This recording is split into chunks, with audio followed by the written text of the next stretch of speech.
is they don't have a bundle. At least for what I do, they don't have a bundle that'll make me want to buy everything, right? I Right. look at, for example, like their heritage bundle, which is like $1,000, and then I look at the tools that are inside it. I'm like, nope, can't fool me. Not gonna do that. I don't need all that shit, because you already have so many plugins. I think that was the thing that had kept me away from using Apollos to begin with, right? Mm-hmm. Was you get kind of weary, like, yo, I'm gonna buy this interface, and then I'm gonna have all these amazing plugins in my face at all times, and I'm not You gonna only be able. use three of them. Yeah, I can only. Well, no. You can only use three of them on the way in, but you can use them in your DAW as many as your DAW can handle. You know, my thing was like I have the waves API compressor, right? So I'm not gonna buy UAD's version of Right. of the API compressor. Like, you have one, that's fine, but they got some shit in there, dude. Mm-hmm. They have some shit. First of all, the guitar effects on there, like because I'm not a guitar guy, like I'm not like into like getting the perfect tone or anything. Like I'm a hack, right? But dude, I use guitar rig on all my loops. It's like a big part of my flow. When I started using like just their basic chorus pedal that they give you for free, it sounds so much better than every chorus plugin that I have. Um, Mm. their overdrive, and their like rat distortion is awesome. They have their cab simulators are awesome. Yeah. Just they advertise that whole like analog modeling, whatever, but they lean into texture. Like, you're going to like the shit's finna be 3D. There's going to be there's gonna be different textures, and that is something that they really deliver on, which is awesome. And it was nuts because what I did was I sent it back once the X4 came out. I like Sweetwater called me up. They're like, "Hey, how you loving that duo?" I was like, "I was loving it fine until like a couple days after I bought it, and you guys released the fucking X4, and nobody told me that this was coming out." You know what I mean? Like, Yeah. if I have the X4, I don't have to have two interfaces. I have enough ins and outs to to route the Zulu and the DBX on. It's actually more agreeable for my setup. The eight ins and outs was a little much, but it was in the price range, right? So bro was like, dude, you're still within your thing. Just return it. We'll charge you the balance. Bah, bah, bah. Made it super easy for me, like right there on the Nice. phone. So I was just like, they're like, yeah, and we'll just put it right on your card. It's so crazy how how when somebody's getting ready to take $1,000 from you, they just make it seem like so Oh, pain. it's nothing. Yeah, Like it's just like, yeah, we'll just do the difference, and all right, so just to double check, we're gonna be charging $1,000 to your card, Mr. Martinez. I'm like, yeah, just fucking send it to me, bro. sickle. Wow. Yeah, Wow. bro. Yeah, bro. Just send me that shit. But in the time that I didn't Why does have, single mode intro sound like a cat dying? I just thought about that, but go keep going. it's black magic. Ah, okay. Black Cats, Black Magic. Where's Connect? But the in the interim, man, I was just sad because I wanted the Ampex tape wobble. Okay. There's Okay. nothing, the wow and the flutter on that. There's nothing like it. That shit sounds better than everybody's stuff. Like, now I hear RC20 and I'm just like, Okay, amateur. Lo-Fi Martinez. Okay. Okay, Lo-Fi Martinez. I see what's happening Yo, here. I see yo, what's going on. yo, it sounds like, but what was really happening was when I was using that, and then an amp cab, like, I was like, I heard every like, not everybody's texture, but like you have like your YouTube loop guys that's just like RC20 fucking everything, and it's just like your Q Beats head asses, and then you have like you have like the dope guys, like the guys who are dope, like fucking Daniel East and Ill Knight and fucking MTK and all those guys, and the guys over at Soul Surplus. And I started hearing those textures. Yes. And I was like, oh, why am I like this? Why was I so subject to the headassery if I didn't need one of these? Yes, I didn't need one of these, but I've wanted. Oh, because it costs $1 million to get everything you need. Yo, the answer is always easy. It cost $1 bajillion, bro. Do you know how fucking deep in I am with this piece of shit, bro? Yes, I do. Like, dude, I don't even like. I'm at the point right now where like I don't really know how much the X4 costs. Right? I had a Duo, okay, and then bro was like, send us that back and we'll charge you the difference. So like I paid one price for one thing, and then I paid like an extra $1,000 to have some more ins and outs. And then I bought some plugins because you gotta buy some plugins. I know. And you can't just have the box sitting there and you still using the old ugly ass Pool Tech EQ. I know. Yeah, the plugins are real expensive. Not gonna lie, and they're on sale right now, bro. They're 50% off, and they're they're crazy expensive. They're crazy expensive, dude. It's nuts. It's nuts. But for anybody who's looking at one, and who has the means, do it. Just do it. Would you say jump into some of these plugins before or after they take the ClickFunnels course? Oh, I would definitely say before. Say before because you want to make sure your 30 free beats have that texture. Yeah, because you're going to be competing with so many free beats out there now because this shit is so popular. So you want to make sure that your 30 free beats that you give have the utmost sound quality and the most realistic wobble that's going to separate you from the RC20 boys. Okay. Because they're gonna be able to tell. They're gonna be able to tell who's fucking Black Boy Davis Martinez, half Hispanic. I'm all Hispanic.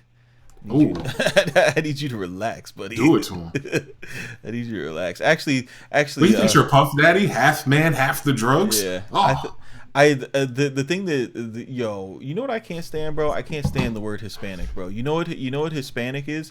Hispanic, a person from Hispanola. No, Hispanic is a fucking word. Hispanic, Latino, and all those fucking words, bro. I'm gonna get on my Twitter woke soapbox and my hop off real quick. Let's do it. Hispanic and Latino and Latinx that they're fucking upset about the gender about. All those words are fuck shit, bro. Because what it is that is a word that has been put on Spanish-speaking people because white people are too fucking lazy, nor do they care about the different fucking cultures and countries that people who were colonized by Spain come from. Not a fucking Hispanic, bro. I'm Puerto Rican. Talk about it. Nah, but I love you, Black Boy Davis. I'm just giving you a hard time, bro. That shit just puts me in my feelings because I always see people like fighting for it. Like, no, don't call me Latin, call me Hispanic. Like, bitch, you're Colombian, bro. But yeah, dude. Like, I don't know. Have you ever used an Apollo MG? Yeah, no, not an Apollo. I have a UAD sound card though. Oh yeah, that's right. You do have a UAD sound card. That's right. You had the satellite or the actual that has inputs and outputs?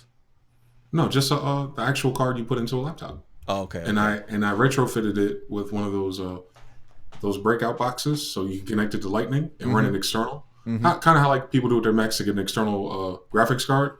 I use it as an external thing through a converter, so it allowed me to open up all the UAD plugins. Oh, okay. So you lit. Yeah, it's like a bootleg iLock for UAD. Bro, it's so evil though. Like the UAD the UAD plugin funnel, like it's nasty, right? Because what they do is it's like Good Hurts. They'll fucking you get the suite and you install every plugin. You can't pick which one you want to install or not. So they're all Yes. there. So you go into your DAW and all the UAD stuff comes up. And if you're not smart, like what I did, I quickly went in and I was like, yo, which ones do I own? And then I went to the plugin manager and turned And deleted all them. the rest off so I don't see them shits, bro. Because if you see the fucking distressor and the fatso, Yep. You're gonna buy it, and I have it. yeah, dude. And I already have the slate version of the distressor, bro. So like, is UAD's version better? Possibly. You It know. just irritates me because I could only use one. Like I would need like a quad or octo. I can't do it off this solo card. This solo card allows you to do it because I have the manly EQ, raw, voice of God. I have everything Oh to make wow. like drum heaven. But because it's so like it maxes out too fast for me, bro. I don't know why they split the CPU usage up off a fucking card. Just let me use my computer and I lock this shit, bro. Let me be great. But you can't. Are you sure that you could? Because with the interfaces, you could do that. The interface is pretty much an iLock for the plugins. At the time that I covered it on my channel, because I have videos with them, and I'd show people the DSP usage, and it will just refuse to open up another plugin. It'll give you a warning saying, haha, broke boy, you thought you were going to hack this? You could only use 2 of these plugins in stereo. Peace out. Oh, that's awful. Yes, But I know, but that's why I was going to get an Elk, because I think that's what you're speaking on. So Elk had a card, one card, and you get access to all their plugins, and that was their selling point. yeah. Then after I had my communication with Elk, it didn't get that response. They then separated themselves from the hardware, and now you can just download their plugins willy nilly. So I said, so how the fuck does the hardware help the plugins if the plugins can run standalone in fucking Fruity Loops? Big cap. And I think I saw someone talking about UAD doing something similar, where the math or the precision coding from their external hardware isn't no longer required, and you can just open up the plugins willy nilly. I think it was like 40 or 50 of them. So I'm gonna find out. I'll do some more investigation if that's the type of time we're on. Yeah, definitely check it out. Definitely check it out because that Ampex tape changed my life. 607 is giving love to the claret, saying the claret is so amazing on vocals. I'm gonna have to stick for a while. The claret is amazing. Like it is a fantastic interface. It is I don't notice, like people when they get their Apollo, they're like, your sounds better than anything I've ever heard. Like, no, but I've also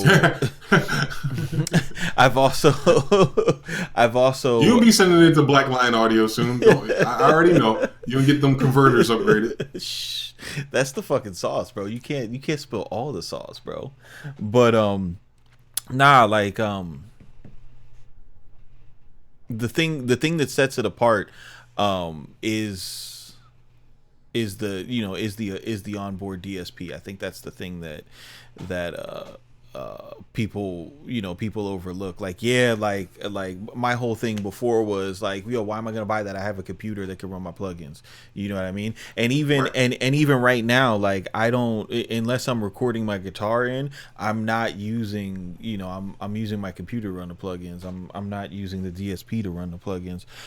But to be able to have that option to turn it on and be able to go straight in with auto tune, no latency, to be able to go straight in with with the guitar effects and reverbs and the chorus and everything, no latency. It's you gotta have it. It's fucking fantastic, man. Okay. Did you see in the Discord with I think it was Flory was talking about there's a new site you can upload an MP3 and it'll spit you back stems. Is it similar to that old plugin that I had? Yeah, It's like extracts, but a website version, yeah, browser version. yeah. No, Which I is haven't used it yet. which After is RX, I stopped looking. it's super weird the way that they describe it, because they call it a library, right? Mm. And I don't understand why I don't understand why they call it library. Somebody in the chat, that's in the chord, hit us with an alley oop, because I didn't. I forgot to look that up. I thought I would remember the name of the website, and I do not. I do not remember the name of the website. I just want to know if how clean it is, because the aliasing on X tracks, especially if you try to isolate drums, was useless. It's like getting a decent acapella was easy with X tracks, but if you wanted the drums, it'd be like, oh, I don't want to be here. It's like RX-7, bro. Okay. It's all the same shit. What the fuck is this shit called? I'm scrolling back up to Discord now. Let's see. Spleeter. Yeah. And the name of the site is called melody.ml. I should have remembered that. So if you go there, yeah, so if you go there, it's just a what's it called? A menu, and you just like a drop down, you upload your MP3. But sauce play of the week, that's right, let's get into it, fellas. Ooh. Sauce play of the week. What if you were going to use this, right? Don't be a basic bitch and fucking think that like, oh, I'm gonna get a drum track out of here and make a drum kit. Like, nah, bro. What you do with something like this is you strip that vocal, right? And you strip those drums, and you take those tracks and you delete them. And then you take that music, and then you put that music in your DAW, and you hit that if you're in Studio One, you hit that Command M, and you throw that Melodyne on them. Oh no! Or if you're in Ableton Live, you drag the audio to a MIDI track, and then you convert to harmony. Ooh! You're in Germany now. and you start building yourself a library of let's call them learning tools. And that's ain't all no cap in my rap, baby. And that's all the sauce that you're getting from me. So after the show today, you guys can go back to the Discord and be like, what was she and P talking about? I don't understand. What is that called when you have cognitive? It's not cognitive dissonance. It's how you can tell someone something really profound, but because they're not at that level to hear it yet, they miss it. There's a word for this. Yeah. Meek Mill gave it to us. It's called levels to this shit. Oh, damn. Stay woke. There's levels. Okay, yeah. That was a level up conversation. Yep. Shane said, I thought that would be common sense. Shane, trust me. We live in a strange world, man.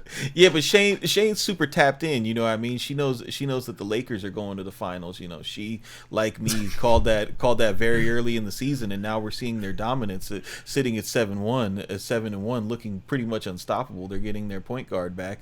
And, I just, shout out to Shane, bro. She's very astute. What's it called? In other news, FL Studio has joined the 20th century, first decade. Stepped right into goddamn 2002. FL Studio about to give us Ableton 5, baby. Right? They stepped right into 2002 and are allowing their piano roll to record MIDI output from MIDI generators. So let's give a round of applause to Image Line for finally doing that. I think Ghost Notes in that together, I could skip the whole hurdle of exporting, bruh. Yeah, right. I want to join Cash Gang after that. What's crazy to me is how FL Gang will like swear by that software, and this is why I maintain that FL Gang is the lowest information like block of the producer community, because it's like, dude, they just don't know about all the shit they don't have. You know what I mean? They're like the iPhone users of the producer community. It's just like oh, you tweeted that from Studio One. No wonder. Right? like remember when boomer. boomer head ass using Studio One. Yo. Yo. Oh man! But it's like every time FL comes out with something, I'm like, yo, how did you guys not have that already, bro? Like that's why y'all got unlimited updates for life, because your updates are coming from 2001, bro. That's just crazy. But yeah. I'm interested to see. I'm interested to see how this affects the FL community. As far as their workflow, I think I'm gonna get a lot of video replays. I'll tell you that, because people will be chasing down all those old plugins and finally realize they can use it. It's gonna be dope. Do you think that's why FL Gang isn't like big on the Scalers and the Cthulhu's of the world? Certainly, I'm certain, because they're trying to trace the bass lines with the notes they actually press. You know, they got any education. Maybe. Yeah, because their workflow is Ghost Node intensive. So that makes sense. That makes sense. Yep, it'll come around. It's coming around. Let's see. Plugin Boutique has 1 million bajillion sales. Like, also, what's this video from Recording Revolution that everybody keeps posting up? Like, the compare 300 microphones instantly. What was that about? Well, because beatmakers are acting like they're about to record Meek Mills at their home studio when Young Guru told us which microphone to get, but they don't care, so they want to waste their money online to test it on the acapella system. That's not going to translate how it actually behaves in real life. Is that what what it is? You can put a piece of audio, like an audio stem through it, and then it. That's what Slate is doing. I thought that's not how that works. Yeah, but Slate that's is not any of this work. Doesn't Auto-Tune has that plugin too, though, right? Yeah, they used to. The way that Slate's works is they give you a. Well, they don't give you. You buy the interface, and then the interface comes with measurement mics, like completely flat calibrated mics, and then they use something that's similar to like convolution reverb, right? But for microphones. It's like color tone. And that type of matching. It sounds. That's what Elk was prolific at. Elk has like all the different shapes of mics, and then they have a mic locker type of thing. But I guess like if you're an engineer, a home engineer especially, I like the fact that you can test it out. I just think in practice though, what you're really doing is about to say, "Fuck this! I'm about to buy that mic." Yeah.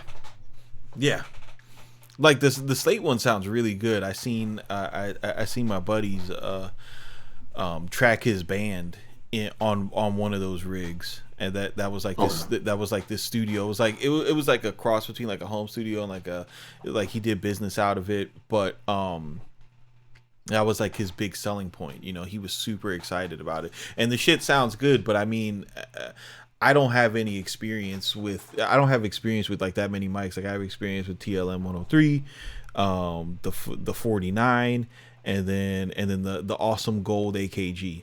Like that's like. You remember? It reminds me of the joint that IK Multimedia did to make your room flat.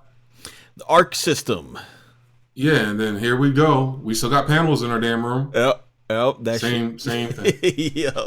Yo, that's facts, bro. That shit came out 10 years ago. 10 years ago, and our computers are so much faster now that you could run that plugin on your master channel, and it would it would be fine. You know, you wouldn't crash your computer, and we still don't use it. That shit didn't take off. Just like people ain't mixing. That's why people cap about mixing, but they ain't mixing. Hell no. Just like the damn you put your headphones in any room, bro. Like you think people are still using that shit right now?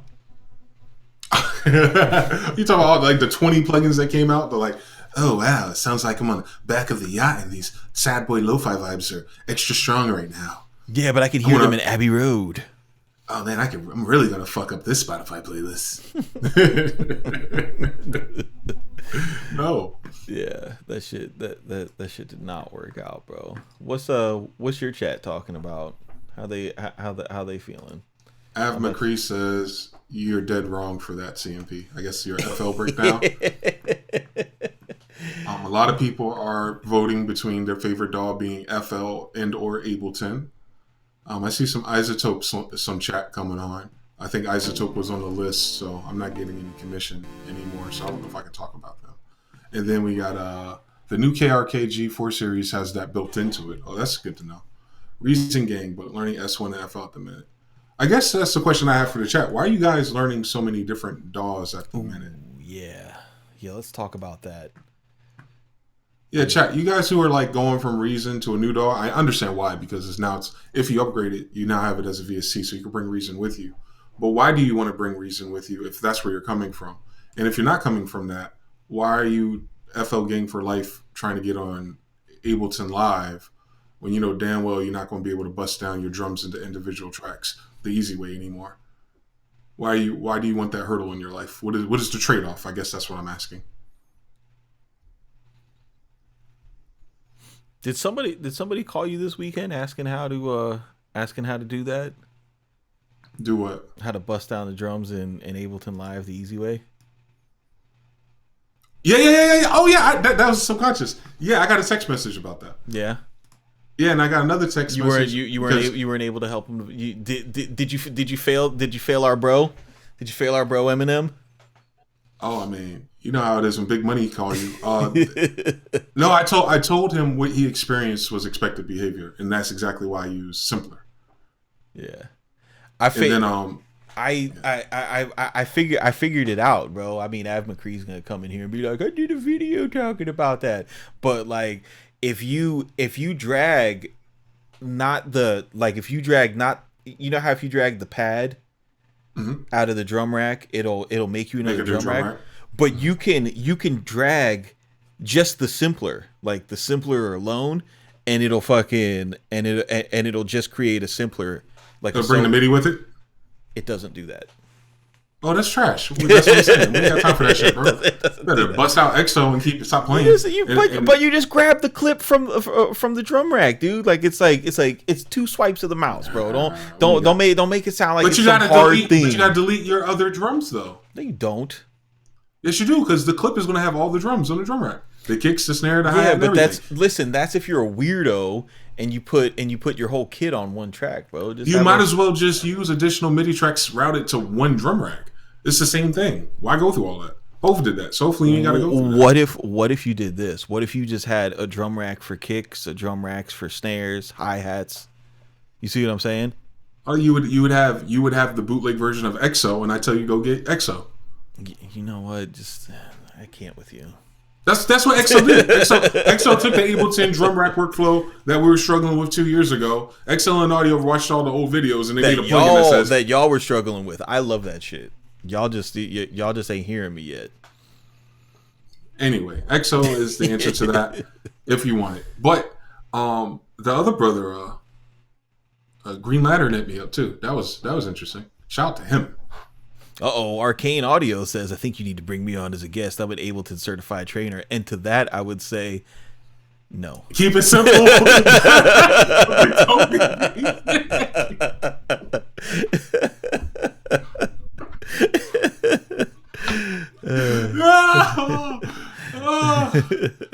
Nah, bro, I swear by my Ableton template. I don't care what certifications nobody has with. Your arms aren't long enough to box with God. MG is being very dismissive about my flow, but my shit, I am not. But my shit is amazing, bro. I wasn't dismissing it. I was just saying for the bro that had the question about it because he's working a particular way. There's a plugin for that. Hove did that, so hopefully you got to go through that, man. Keyflow, if you don't get your Cubase fucking love fest out of here, bro, extract audio chain. I'm gonna try that out, Arcane. I appreciate you, bro. We're just having a roast session. I have a feeling that Arcane Audio isn't soft like Joe, though. I think Arcane Audio is Joe? Nah, because we were getting into roast mode. Because I've never seen Arcane Audio before in the chat. Oh, yo, that's right. This is his first time. This is his first time, and he's coming off strong. We appreciate Arcane Audio, though, bro. He's about to tell you what kind of hi-hats you match with the colors of your snare in a minute. He's about to tell you about easy keys and pianos. I'm watching you, Arcane. But yeah. Yo, you're so toxic, MG. Oh, man. Mad Looper's asking you, MG, are you really asking people why they try so many DAWs? You? No, because remember they had that little one of those magazines had the top DAWs of the year thing, and they left off. Shit. No, but like if you look in the chat, people are like, yo, like Av is joking with Kifo, like, people still use Cubase. But what was interesting was on that list they had New Window. And I was like, how's New Window? Who's voting for New Window? Film like, people. Okay, so but I'm saying that's still like a thing in the streets though. Yeah. That's crazy. Not in our streets. Not in our streets. That shit's big in film. Man. I can't wait till they finish taking over Harlem. Then we can get New Window back. Oh my god. Mick says Studio One excluded the most. I don't, man. I like my thing with those lists is like, and just talking about DAWs period is I think that people put a lot of like they put themselves in the DAW, bro. Like, you know, so like if I say FL sucks, I mean FL sucks. I don't mean that you suck. Right. You know, I mean FL Studio, you know, sucks. Image Line is a staff record label in the motherfucking crew. Sucks, bro. It doesn't mean you can't like make great music with it. These views do not reflect the thoughts and proceeds and investors and lobbyists of this channel. Yeah. Killer Headphone says, I think people are looking for a new workflow. But why are you looking for a new workflow? Like, y'all remember when Bitwig had Next? Yeah, dude, like my thing is the workflow that you want is in the DAW that you want. You know what I mean? You're just being like haphazard in your approach, and you're not reading enough of the manual. You know what I'm saying? Listen, like just try it. Just try using the search bar in your manual. You know, just try having like an understanding, because like every different DAW have a different strength in it, right? So like yes. So like for example, Pro Tools is audio editing. Studio One is the ARA features, right? Logic similar, the ARA features. FL Studio is piano roll helpers. I don't know why you guys are obsessed with the piano roll helpers. This shit's so weird. I've never used a mouse before. Ableton, you know, Ableton is the custom. Ableton is overpriced controllers that look nice on camera. That is a lie. MG is just salty because he sold his, and I've never seen anyone play a chord progression on that made sense. Except for that one white guy who's doing all those killer bass lines on it. Like, he's like fucking up the funk bass lines. Like, I've never seen someone who makes the kind of music we make be like, yo, I'm about to fuck it up with these triads. Yo. Said no one ever. No one has fucked it up with the triads. I don't understand how that would be a deal breaker when we all got MIDI controllers anyway. Like, nobody's like, that's what you bought a push for? You bought a push to play 64 notes for how many drums? You bought a trap beat has 8 drums. You bought the fuck are we talking about? You bought a push to play chords, bro? Come on. People man. buy push to make Pierre Bourne type beats. Stop it. Yeah, the whole track has 12 sounds. It's so 64 notes. That shit is fire, bro. For $900. Cut it out. That is not what's going on. They really want to be Thelonious Monk, and it's not happening. Bro. I've watched them. They lie. Those are not facts. Y'all worship them. Those are not facts. I want Jay Black to do it on the Ableton push. When he does it, then I'll change my mind. Nah, bro. His fingers are too big to do it. Those pads are tiny, bro. That's what she said. Yeah, exactly. Oh my god, this is too much. What else are we talking about right now? He said velocity. He said there's velocity sensitivity. Don't you know I use the MIDI velocity to fix my velocity in Ableton? That's how backwards that shit is. I use fixed velocity in Ableton. I don't even need velocity sensitivity. So I can get the grace note out of contact. Fuck out of here. If I need to get the grace note out of contact, I don't need to be using contact. I need to buy a $3,000 sound card like CMP and play a real guitar. I think that the funniest part of all the DAW switching right now is the Reason people, because for like a good 15 years, they've been telling us like, no, Reason is good enough. I don't need anything else. I could just use Reason. I like this workflow. Okay, it makes me a better musician. I am so good at making Reason beats. My Reason beats better than your FL Studio beats. And as soon as they make that bitch a VST, everybody's like, so Ableton Live, you say? Studio One tutorials. Hey, MG, remember that one video you had in Studio One? You think you can sing that here? I'm like, are you trying to buy a console? Yo, and I'll tell you where Reason users are fucking up. Like Ghost Notes is saying, is they're going to Ableton Live and they're gonna be crushed, bro. They're gonna be crushed. You guys should go to Studio One. Like if you're going from Reason, you need to go to a linear DAW. You need to go to a linear one, whether it's Logic, Ableton Live, or Studio One. I mean not Ableton Live, Logic, Cubase, or Studio One. You go to, dude. It took me 6 different tries in 6 different years to finally understand how to fucking the type of thinking that is necessary to be great in Ableton Live. And it is not rack based routing and laying stuff out on the piano roll. That is not it. Yeah, if you want to automate your beats and get straight to the ClickFunnels, I don't recommend it. No, especially if you're trying to get straight to the ClickFunnels, baby. That's what Keyflow said. He said people want the DAW to make the beats for them so they can focus on the ClickFunnels. I was like, that's probably a thing. Yo, that is a thing, man. I mean, because the more you get into ClickFunnels and the disciples of Russell Brunson, you learn that automation is king. AI, so baby. you can't become a proficient copywriter and still be producing beats. Like you can't be writing melodies and you make your own beats as if. Yeah, you know what I mean? If you guys really want to know how Anu Domini cracked that $1 million, he sent out this email a while ago. It was like, yo, Anu Domini wants you in his platinum club, and he want to be Shadowville Productions so bad. Yeah, dude, he had a whole bunch of people furnish him all these beats so that he could have here's my access to 10 different producers offer. But you guys will get that, man. I give it a year. We'll see it. We'll see it turn over again. I remember Shadowville. I remember all that. This is like the Book of Eli, man. It's already happened. Yeah, I used to love them Shadowville beats. So those are definitely like.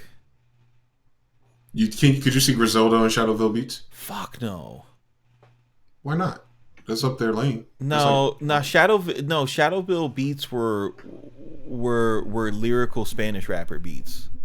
Got it. You know what I mean? Like that. Like Shadowville was like Immortal Technique. You know, you gotta spit some consciousness with some violence on it. You ain't gonna just go with the fucking brick talk into that. Got it. Okay. We'll see what happens, because these are the beats that people are sending in their mailing list. So I'm wondering what kind of raps. I wonder what kind of raps that we're going to get. We're about to get all these with these Garrington personal orchestra type beats. We're about to get really woke on them cymbals, man. With the choir backdrops. Like you want to be Just Blaze so bad. Bro. Just Blaze was definitely more than 3 DJ Toon rides. I tell you that. Dude, them beats were just like.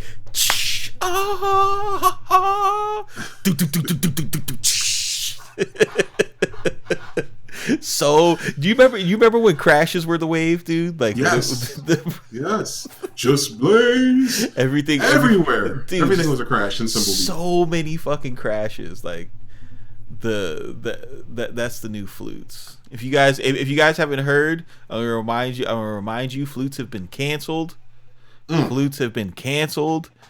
I want you guys to run out and please overuse the kalimba so we can get the so we could get everybody scrambling for a new in memoriam bell.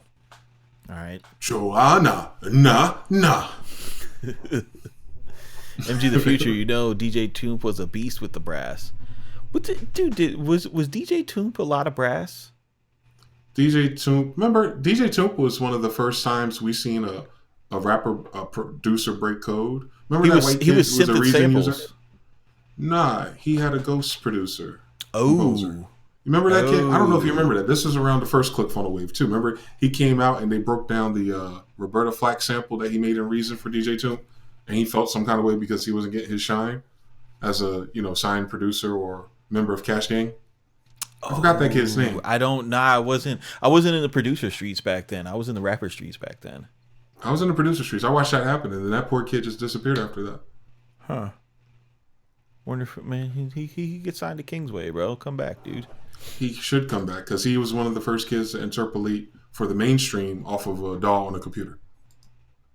Bro, Apex, I'm a kick you squarely in the chest, bro. This dude says, "Yeah, I've been getting tired of the Lotus Flute. I need more preset banks." Like, dog, you got Omnisphere, bro.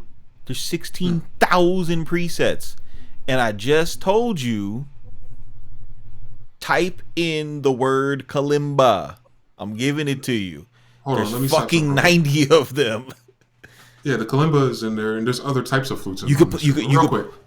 I'm sorry, go. Jamie said I killed DJ. No, I'm not killing DJ Toomp for you. No. DJ Toomp's legendary. What I'm saying is DJ Toomp was the first time we encountered a producer's brand being a brand. Like it was the first time I realized like the household name producers had people under them in a serious way. And it was the first time we see someone break that code or that quote unquote NDA. Because, Timbaland has people under him. And he's one of my favorite top Mount Everest producers. But when you find out about, all these dudes from the UK and Royal Court and things like that, it makes you feel some kind of way. But even with or without those kids, Timbaland's still Timbaland. Same thing with the Neptunes, or the same thing with DJ Toomp, Just Blaze. A lot of these guys have streamlined and click-funneled placements in the industry through using other people's art and themselves as a vehicle for the bag. And my theme of that is to tell you is that they do that because they get older and more comfortable, and they're not trying to close that door. They're trying to make more money. But as we've seen, these people in today's environment no longer exist. I challenge you to think, is there any type of causation or correlation to it? Because I bet you any amount of money, people who are at their peak or making hits or in the limelight, as we call it, is because they had a certain type of energy welled up in their mind and through their actions to get them there. And the moment they forget that and what that energy is like, and then they brand it and it becomes something else, it goes away. Because that's not what got you there. What got you there wasn't the automation or the assembly line. What got you there was your spirit. So we didn't have the spirit of Toomp in that track if some other kid made the track. We don't have the spirit of Timbo in the track if Unreal is doing it. We don't have the spirit of whoever on a track if someone else is doing it. And that's when we hear it, but like, something's kind of different about this. So we're not going to give it the same fanfare. Only ignorant people would, because they're not really paying attention to the credits like we are. But as producers and beat makers, we know. You see a correlation. And the same thing is going to happen as we're joking about with Shadowville and stuff like that. Like the moment they start making this an assembly line thing, or Cash Gang, that's the most relevant thing. I've seen AP Money name pop up in some of these Spotify playlist situations. The moment Electo leaves Germany to work with Cash Gang, he's putting up tweets about, having to fight for his credit. What could that be about? I wonder what that's about. I wonder if that was the whole video and point that I made in satire almost 9 to 10 months ago. It played out exactly how I said it would. So how am I always telling you how it's going to happen and it keeps happening? It's because it's all connected to the bigger theme. So I just wanted to do that. That takes nothing away from Toomp. That's just business. And what we always talking about is the business worth the sacrifice of the integrity of the art? So we'll find out. Is the business worth the sacrifice of the integrity of the art? Yeah, it's funny. Like I feel like when it comes to that question, there's so many factors that go into it, especially with producers, and we play a large role in it because we do live streams and shit, and we're showing off all our toys. to a bunch of people who might not have the budget to, have a Melodyne editor, much less Melodyne editor and 3 different DAWs and $2,000 interface and Zulus and all the shit like that. And then so they're like, man, how are these guys getting it? Well, they made a business off of their production stuff. So I want to do that first, and I want to do that too. And what's the lowest hanging fruit? The lowest hanging fruit is selling beats. So I feel like any way that I could get to sell beats, I'm gonna be using it. I'm going to be using that money to go legit on my plugins, therefore, like, therefore, how could anything be bad about this? Right. That's kind of, and that's kind of where people stop. And it's been kind of, I don't know, bro, this week fucking sucked, dude, because normally like producer Twitter and everything is a pretty fun place. People sharing songs, people sharing memes and stuff like this. And it's just been like, it's been a lot of tap dancing and bull jiving. a lot of tap dancing and bull jiving. It's all bull jive. Going on, a lot of panicking, a lot of damage control, a lot of finger pointing, a lot of name calling, and just like I've been disappointed, bro, because people are pussy, and they've got questionable morals, and they're just fucking confused, bro, because we go on to have these like incredibly detailed and thoughtful, nuanced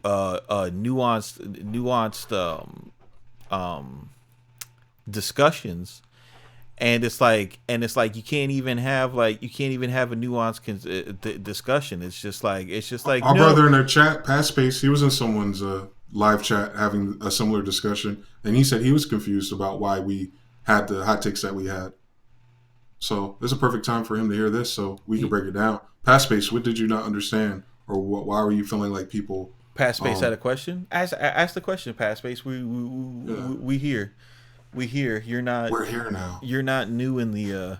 You're not new. You're not new in the chat, so you ain't finna get josed. But nah. But what I was saying was, it was just like this week. I was just like, man, like the fuck, bro. I don't even want to look at this shit. I started focusing on like basketball and sports and shit like that, because breads and circuses yeah, took you out, man. Dude, I went straight fucking bread and circus, bro, because it's just like so depressing, right? Like when we came into, or not when we came in, but like when I came into like hip hop culture, you know what I mean? It was something, it was always a flex, right? So like as a rapper, you were always like freestyling outside, flexing skills. Everything was skills, like, and just crafting this immaculate skill to do stuff. And we would go and record, and it was like, this is a really amazing time in technology, right? Where you can, like Outlaw In-Law saying in the chat, like you can go and make anything you want on an iPad. You don't need to have like a crazy investment of time and money to make a song and then put it out to the world. Yes. Like back when I started making songs, I could make a song and that song would go on a cassette tape. And there was nowhere to put it. I could put it in a tape player. You know what I mean? I couldn't share it with the world. Now you motherfuckers can be worldwide in a matter of seconds. And it's something that is so prevalent that it's taken, what am I saying? Like, people take it for granted, right? So when we started doing it, you would go and you would make these songs, and the songs wouldn't even sound good. And one of the big conversations would be like, you'd be sitting around smoking, and you'd be like, man, you know, like if only we could go to the studio and what we would do, and like, oh, we could go, you know, if only we had like a budget to make a video, what would the video be like? And you would sit and have these conversations with your friends, and you know, it would just be like this massive, this massive swirl of creativity, and that shit is like that shit is like real magic, you know, like when you know, when you're sitting there plotting and everybody's having the ideas and you're using your imagination. You know what I mean? Which for like any of like you Napoleon Hill head asses, like, you know how important that word is, you know? So it was like a complete deliberate and intense application of imagination, right? Yes. It was awesome. And now we're in the space where all those questions, like, and all those what ifs, we could do that. We could do it all. Yeah. We could do it all. Yes. We could do all that shit. And where did we land? Where the fuck did we land, MG? We landed on how to fucking swindle rappers out of $100 a week. That's where we landed. we took our music and we were like, yo, how can we get somebody to give us $100 a week, bro? What? And that shit, bro. Dude, that shit fucked my whole spirit up, bro.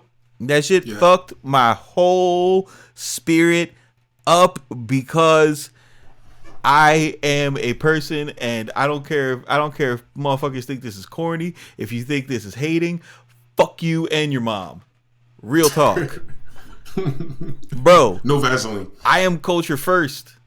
I care about it because I really experienced it. I didn't grow up in business culture. You know what I mean? Like I grew up in a place and time where if you wanted to do this, and you weren't from the streets, and you weren't recognized by the streets, then you had to go and fucking fight, you know, just so that, you know, you could just so they could make sure, like, oh yeah, like, oh, okay, you all right, you got some hands, you know, you could get on stage, you ain't a pussy, you belong here.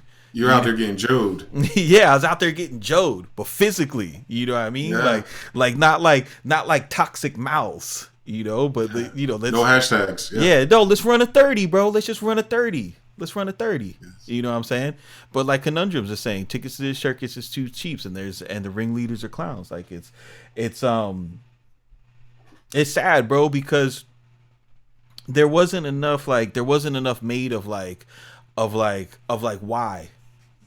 Like why are we saying this shit? It was just like the reaction, and then the rebuttal was just so forceful and like, for what, bro? For what, dude? Like y'all are still gonna get it, bro, but like yeah, this week just like legit made me sad, dude, because it's like this is what we're going to talk about. Like this is the pinnacle of the producer community, is selling one-off instrumentals and creating offers to rappers, and we don't care if we hear the song again. Like this is right. That's the most concerning thing to me. Like this is what we're excited about, bro. like this is what is setting the world on fire, dude. And the only reason why it's happening is because because these boys want to get in on the affiliate split, bro. And it's like, dude. Real quick, pause it right there. Let's unpack that, if that's true, because I don't know. It is true. It is true. It's 100% true. And a lot of people think I know something about what everyone else is doing, when my whole talking point pivoted off of me living through it already. So if it is true that they're doing this for the affiliate split, my question is, would they be so passionate about its viability and the success of such if there was none? No. But I'm saying that's more like a rhetorical question. Like if you think about it, like if there was nothing in it for me, would I think this is actually the best way to go about, you know, raising up the producer community? Even some of the conversations where people will put it into business, where they say, like, but what we should do is not forsake the ideas of business because we need way more ownership and involvement. And unfortunately, I can speak like this because I'm blackface. I wear Majora's Mask. I know a lot of black people have flirted with the idea of blackness, black ownership, and black representation, but in the face of doing that, co-signed a bunch of white business practice, co-signed a bunch of white people who are leaders of different industries, co-sign a whole bunch of white people that they're doing business with, but saying they're doing this for the greater good of black culture. And I just don't see how those two things are compatible. So I'm not in any position to say that you should isolate or separate yourself from any group of people. But what I can say, that I've seen this historically outside of the music space, is that you can't say I'm doing this for quote unquote my people and all your best friends are white, because you haven't met your people before. You don't even know who your people are. So what I would like to say is that let's not use black cards and cultures as an excuse for fuck shit in business. Just say I'm a businessman, the end. Don't try to use the psychological profile of blackface and blackness and togetherness and where we're lacking and what the money could do for us and our people when you're just going to be eating cake with the white boys. That's all I'm saying. That's all I'm saying. Just don't package that as a black thing, because that's not a black thing. It's business as usual. And I'm cool with that. As long as I know which you are and who you are up front, and that's what you want to do, and that's how you get down with it, baby. But don't put that through Marcus Garvey and fucking Malcolm X on me in the same breath. Don't do that. That bleeds over into everything else, and that in my opinion is way more disgusting than whether or not a ClickFunnels works or not, because we know what works is 1,000 fucking Udemy courses about how to do it. So I think people don't want to focus on the actual cultural part of this conversation. That's why it's disingenuous to me further, because no one's ever did any of these interviews or rebuttals actually answer any culture questions. Nope. It's always been about numbers and business and how this affiliate link is going to pop off, if you believe me. Real quick, y'all are pussy for that. Y'all are intellectually pussy. Yes. For that reason. You are not smart. Because if it's a conspiracy, or as one of the brothers said, a downward spiral of the sorts for anyone to take that stand against the business practice, you could have dispelled it by saying, well, if the concern is culture, this is how it's going to help culture. Yeah, but it doesn't. It doesn't, because like I think the thing that was lost at the fucking I think the thing that was lost at the end of the fucking at the end of the discussion, because everybody felt so personally attacked, and we're not just talking about one person right now, but the people involved with it felt so personally attacked because they forgot to, they got in their feelings. They forgot to answer the question, like, how does this make better rap music? That's what we were asking the whole time. Like I'm betting on it right now. It's not going to make better rap music. It's not going to make better rappers. Essentially what you're doing is you're not growing a producer community. You're growing a beat maker community, right? Because in order to produce a record, you have to work with the vocalist. And I think it's like super convenient that a lot of the people who are cool with this shit, they run that narrative that like, yo, you don't need to work with rappers to be a producer. A producer is anybody who clicks in drums on a fucking on a timeline. Don't let anybody tell you that you're not a producer. We're all in this together. And again, like, I urge any of you guys to read those ClickFunnels books, because what it'll wind up doing is you will become aware and enlightened to how many different times you've been dragged through a funnel. You know what I'm saying? You'll start looking at them Illmind emails differently. You'll start looking at at them Splice emails differently. Anybody who starts their shit with "Hey friend," or has got your first name in it, you look at my emails differently, and then you'll say like, oh, okay, they're using this shit, y'all using that shit. But yeah, man, I didn't even mean to talk about ClickFunnels today, bro. I really fucking didn't want to. But yeah, it's because it's not really about ClickFunnels. It could have been any type of rollout of something that was going to be diametrically opposed to what this thing is about, especially in a time where the climate is getting real nasty. Like, I've seen some of the podcast hosts on Twitter, like people who give producers and songwriters a platform to be heard. And this week, without any fail, Shorty was like, yo, what's up with everyone sending me a song, 17 songs on the same beat? I've seen producers start taking screenshots to showing me that they're illegally on mailing lists being offered free beats. I'm already seeing the fucking nastiness of it. I'm already seeing how gross it is. You understand what I'm saying? I've seen this before, but it's happening now. And people are going like, oh man, are you guys going to have a song with the AP Cash Money tag in the beginning? Because everyone, like I said, I don't care how good the business is. You're positioning it to people who don't understand business. Thus, they're going to take shortcuts. And the shortcuts always, without fail, step on the actual morale and the economy that we supposedly have together as a joint unified force. But we're not unified in joint force in repairing anything. It's just like the Greta girl talking about world class and climate change. And San Francisco wants to put a mural on the wall, although they asked her not to. But all the money they put into making this mural, they didn't put back into doing anything for climate change or getting straws out the water for the poor turtles. Right. So we're doing the same thing again. We're going, all right, there's a business idea. Because it's my idea, I'm attached to it. I get it. But it's going to help the big picture somehow. But you've never been shooting in the gym. You don't know what the big picture is anymore. And that's okay. It's okay to get disconnected when you're successful. That just means you're supposed to level up and go somewhere else.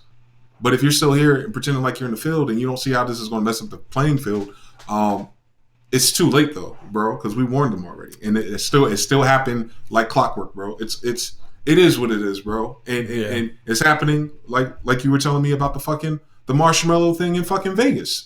Thanks to Pioneer and Insta DJ. It's happening there too. It's not just us, bro. Oh yeah, that was wild, bro. Like if you guys don't know, Marshmello, the DJ, who he was he was like on fire, right? He wound up in damn Fortnite on the Super Bowl, and he got more views than the Super Bowl commercials and everything.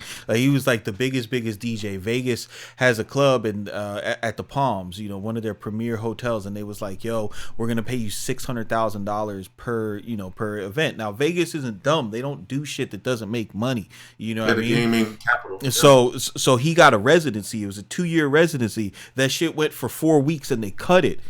You know what I mean? And it was real hush hush about like the reasons why. But Rolling Stone got it, and shout out to Amy Wang for the article, bro. Hey. Yeah, Amy Wang is cat babe, bro. And but they went in they got a hold of an investor call that they could sit in or listen to, and they was and they basically said like, yo, this shit isn't selling, bro. Like none of this is selling. So they shut it down. But this is all to say that, dude, this guy was fire on the internet, right? He was huge on SoundClick, billions of YouTube plays, so many plays, billions of plays. But it didn't convert. And as soon as Vegas finds a loser, they cut it. They get rid of it real quick, dude. So they went and flipped. They paid $24 million to say, yo, go take a walk, go that way. That you know what that means? That means that they were gonna lose more than $24 million. That it was cheaper to pay bro $24 million to go sit the fuck home and play Fortnite than it was to have him actually spin records or push buttons or whatever the fuck them boys do in front of people. Like that's nuts, bro. Like that's nuts. That doesn't even make sense. Like what MG has been trying to tell you through so many different talks and everything is that it's really nasty, bro. Like and the thing is a lot of you guys in here or not a lot of you guys in here, but but some people who watch this stuff and have contradictory opinions and stuff like that. Like Chandler right here. He got NA education. How can you guys sit here and hate on other producers? Like nobody's hating on other producers. We're telling you about trends and ideas. We're not talking. Wait a minute. We're not talking about men. You know what I mean? We're telling you what we're doing is we're telling you there's not enough rappers for every member of the producer community to have a click funnel where you give every rapper 30 free beats, and for all of those rappers to turn into reliable customers, and for that to be a viable career. Okay? If we were hating on the producers, like, I need you ignorant motherfuckers to wake up. If my intention was to mislead, go backwards, or plot or stifle someone from growing, I could sell that motherfucking ClickFunnels than any other motherfucker talking about it. So why wouldn't I just sell it if I'm a hater?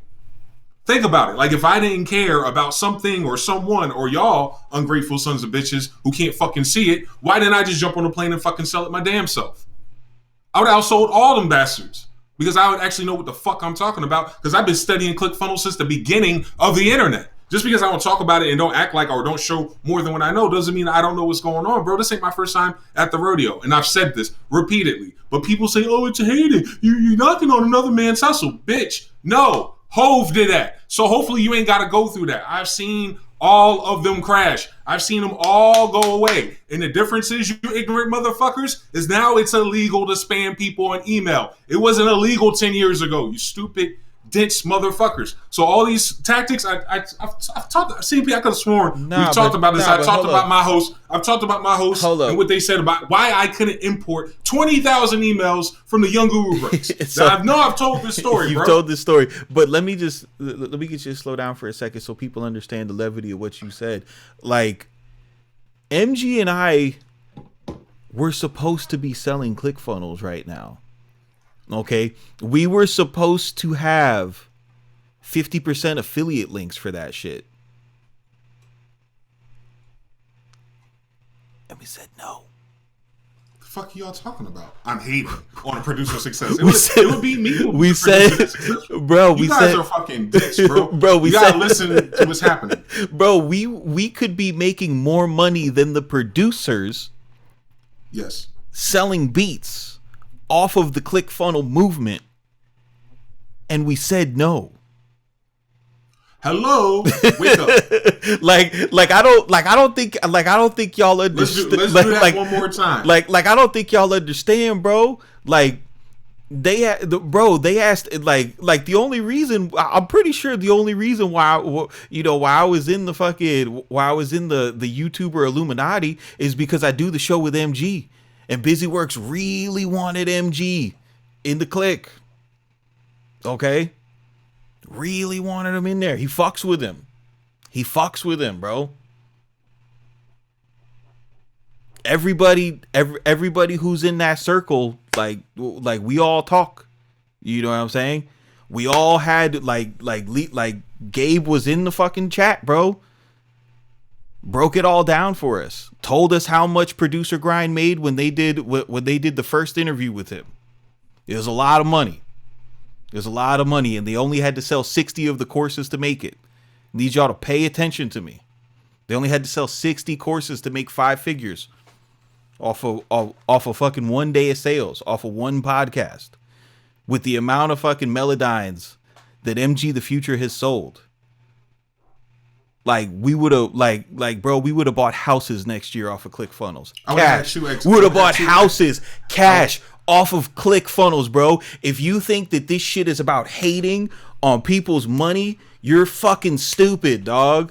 Like, straight up. This is about, there's 2 people talking to you right now that for whatever stupid reason, we care about hip hop more than money. And you could call that, you call that retarded, you could say like, oh, we're OBN or whatever, but it's just, that's the way it is. So Mika Moon, you could do the math, bro. They made a lot of fucking money. That's why they did a week of this shit. You think they did? You think, bro? You think everybody's telling you about ClickFunnels right now because they want to see your financial success? Every show that you see Legion on, like, and this isn't secret information. You could see it in the description. He's giving affiliate links to these content creators, right? And that's what MG was saying before. If people really believed in this system, why wouldn't they just show it to you for free? Why does it come with an affiliate link to a $500 course? Right. Because the shit's been out for a long time. Like every time we talk about this shit, you motherfuckers come back with like, oh, well, they've been using it for a while. Exactly. So why are you hearing about it in mass right now? You know what I'm saying? It's a coordinated sales pitch. Take Illmind, for example. When Illmind started Blap Chat, okay, when that show was lit, he was telling everybody a very simple message. Guys, get in the studio, work with artists. It's gonna make you a better producer. Get a vocal on a beat so you could understand how to mix. You can get the frequency pocket. It's gonna, you'll be a real producer. Don't lean into tight beats. Tight beats are gonna take you in another way. All right. And then he came to the internet and the internet beat him up about the tight beats. So he had to switch it up because you can't do the internet and be anti-tight beat. Right? So he's like, all right, I see it now. Okay. Switched up the language. But still, the same thing, guys. You got to get into the studio. You know what I'm saying? That's networks, relationships. Yeah. The real way to make an actual business, bro. That guy makes money. That guy makes real money. Okay, so now all of a sudden, he's got his music brand, and then he's got his internet brand. All right, so. Never told you about a ClickFunnel before until somebody came out and gave him an affiliate link and told him how much the other podcast did it. And when you know how much money it is, you don't fucking turn it down. Unless you're a fucking crazy person. A conspiracy theorist. A magician. Yeah, something like that. It's the most disheartening thing about that is that in all those exchanges, people acted like I needed them.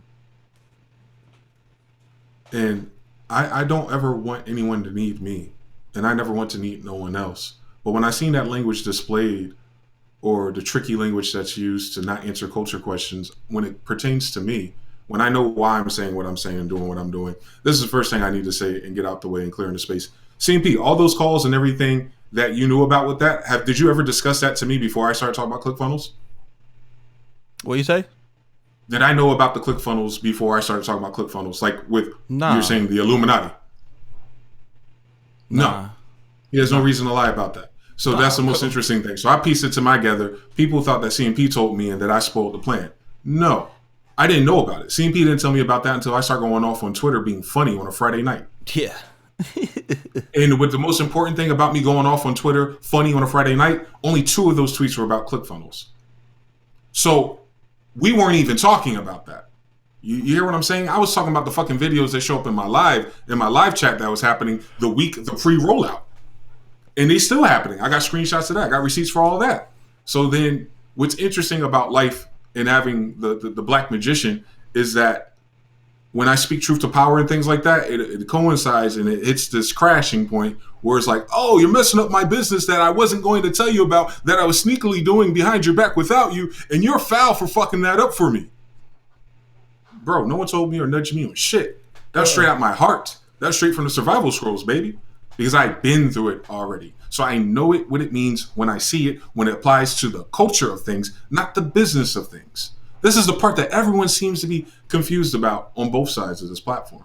I'm not doing it to hate on anyone on how to get money. It has shit to do with that. What I'm saying is this particular horseman alludes to the fact that the well has dried up. Yes. That's the fun part of the discussion. That's where I want to go. So the little bit of money that's left, you're squeezing out of dreamers. And when there's no dreamers left, we have no more cool kids doing what we all grew up loving to do. And when there's no more cool kids or black kids doing what we love to do, there's no more industry or attention in that space. And with no more attention, energy in that space, we no longer have what this is. Basically, this is a say goodbye moment. Yes. And that's why I've been that's why I've been super sad about this shit all week, bro, cuz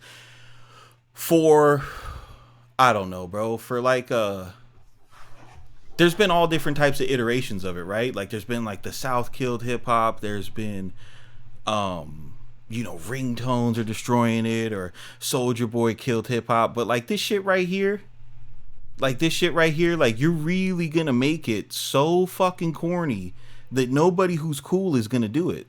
Yes. And that's gonna be it. It's gonna be the end. They're gonna invent something else. And maybe, maybe that's the best thing, you know what I mean? Because if our idea of honor and doing the best thing for the producer community is to create is to create, you know, 2,000 amazing fucking ClickFunnel copywriters, then y'all can have this shit, bro.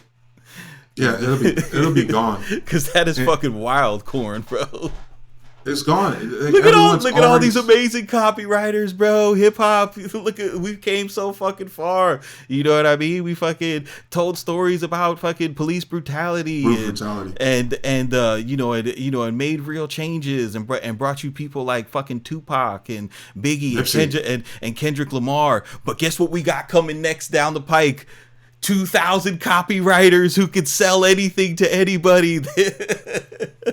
Right. Get the fuck out of here, bro. You're trash. If your story is an afterthought to your communication with your people, you're doing it wrong. Like music is sacred, bro. Like that's why it's tricky to make money off of music, because you can make money off of music and you should make money off of music, especially if you're gifted or prolific enough to do so. And I think in the back of everyone's mind, even the most purest and staunchest of purists, they would love to sell a beat, or more importantly, make a song that matters, that does commercially well.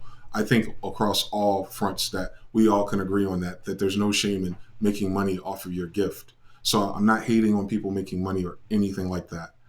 But certain things aren't about the gift. Some of the things are just about money. And for that reason, I would be out of it by default.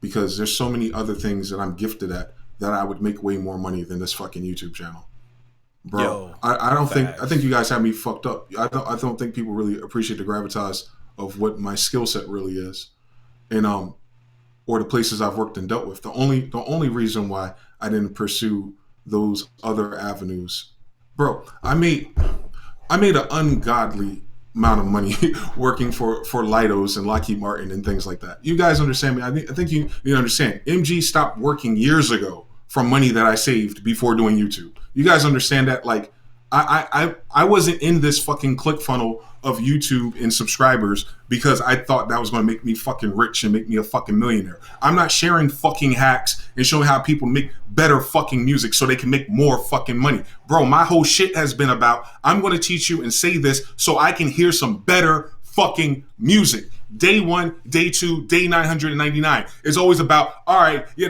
these type beats are cool, but here's the fucking principle from it so you can go make some better fucking music. Okay, we know who's hot right now. These singles are coming, but you could do the same thing and make better fucking music. It's always been about better fucking music. Yo. Like, why is that? Whatever, bro. Oh, let's show the chat some love. Lionel Walker has an interesting question. He's like, the question I asked you guys, is there a way to keep culture intact and still be able to create a successful business anymore? And like, I think that's the most frustrating part about having this conversation. I really don't want to talk about this shit anymore. But you guys keep, I don't know what it is. I don't know if it's the way that we're programmed and everything has to be left or right, or there's no gray area. Like, if you want to sell beats, you know, on a ClickFunnel, sell beats on a ClickFunnel, like do your thing, bro. You're not a bad guy. But the idea, like, you can have business and culture. Like, we've had it for decades, you know what I mean? Like, we've had it since the 80s. You know, the problem is when you don't protect the culture. Right? Like, can I remind somebody of something? Because there's a prolific show out right now called Snowfall, right? Selling crack and cocaine was a great idea when it started, right?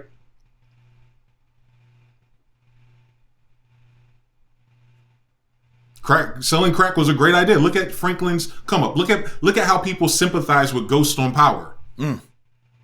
Look at how the things you're subconsciously anchored into in your entertainment is all about someone finding a way to pivot and make money off of something that's detrimental to the future. But in the current real time, no, I got to do this. I have a story. My mama, everybody counts on me to do some shit that's going to wipe out a whole fucking generation of people that look like me for 20, 30, 40 more years. Let's talk about it. Let's really lean into it. The whole reason why we have ClickFunnels and beat making is because we wiped out our whole working class of black people in the 80s from the fucking drugs that left us home making fucking music to begin with. The whole reason why Oklahoma and Black Wall Street and how Watchmen is so trendy is because anytime we try to do something that's financially and fiscally empowering to our people, what fucking happens?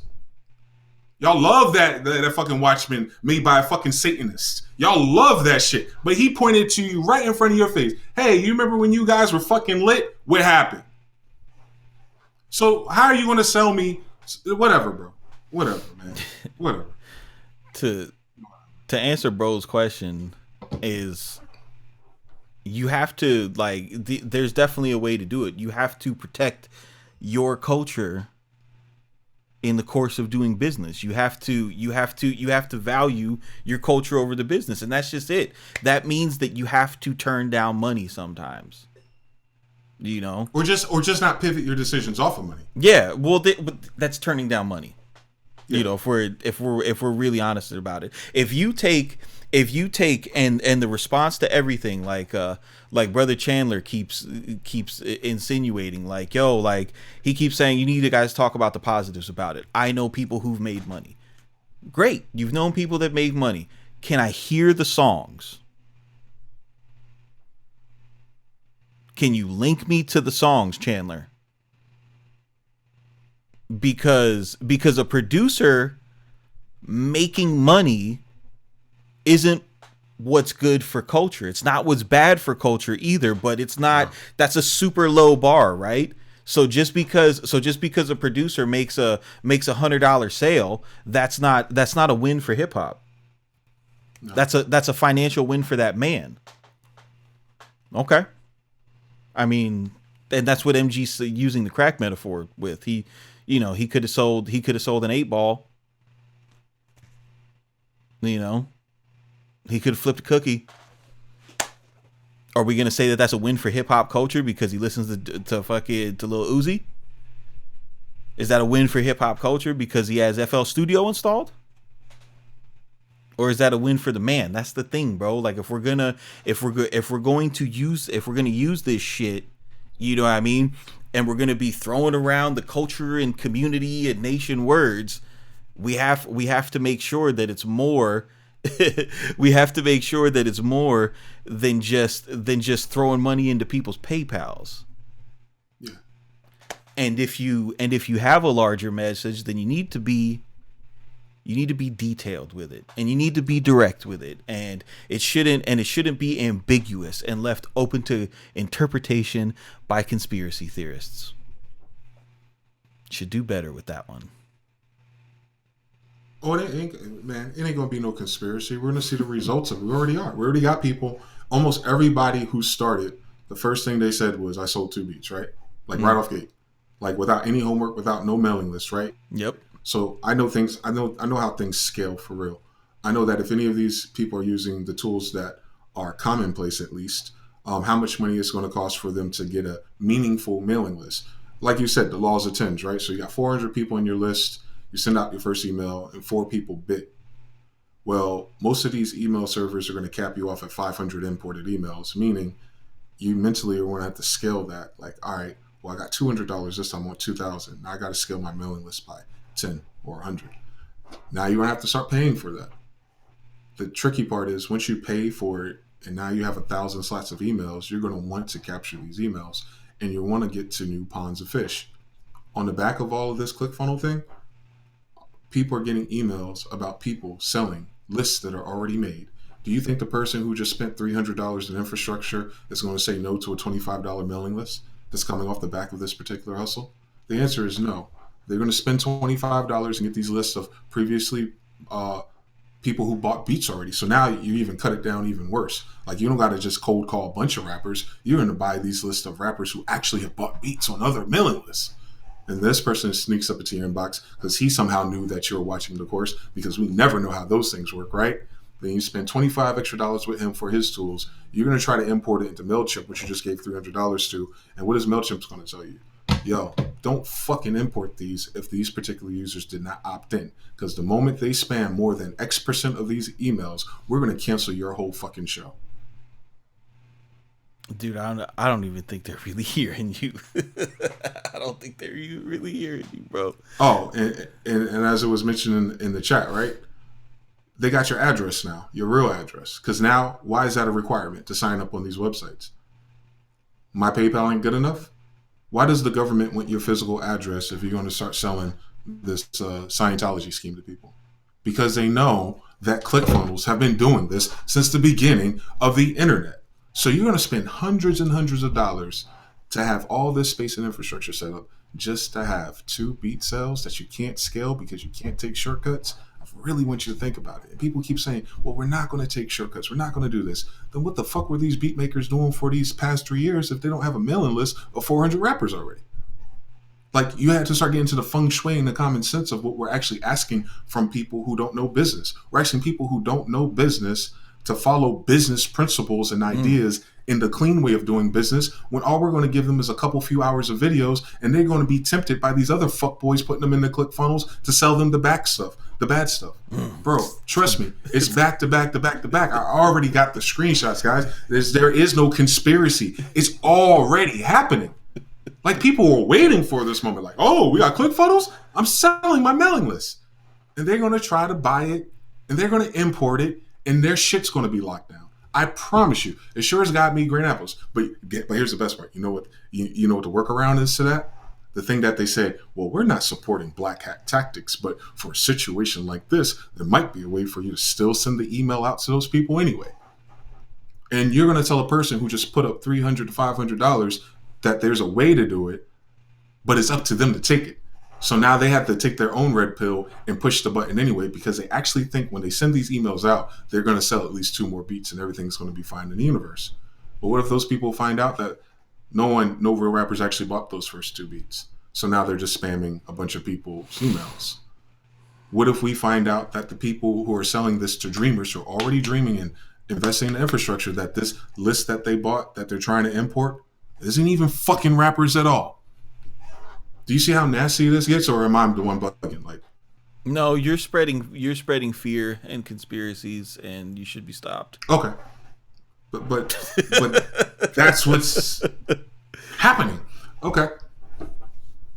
Yeah, bro. Nah, this bro from our music production made a good point. He's like, the same people who aren't understanding this are the type to sell crack VSTs on eBay, but complain when the lawyers come calling. Yes.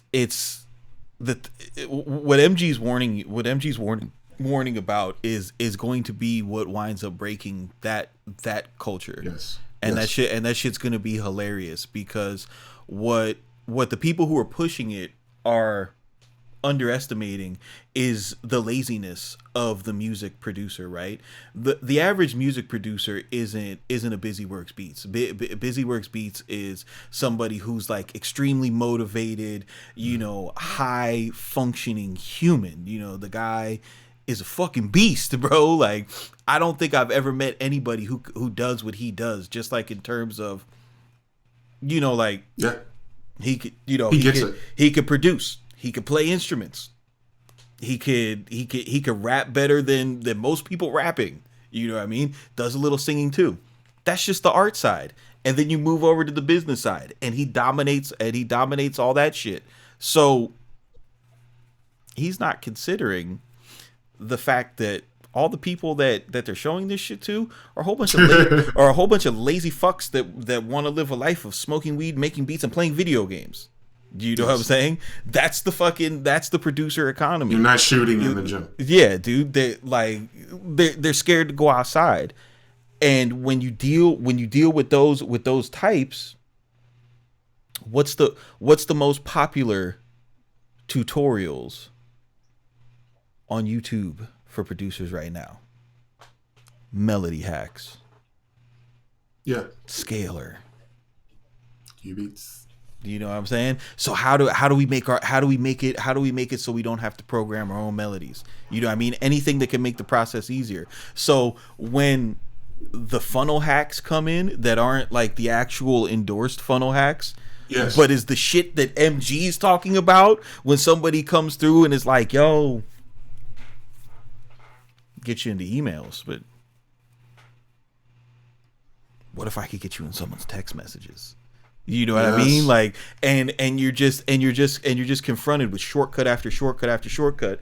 You invest money, you make some sales and then you get conditioned. You say, okay, if investing, $500, $200 here and there makes it so I can make $1,000 a month, then the other people move in. There's just like, well, hey, give me 700 and I'll double that up.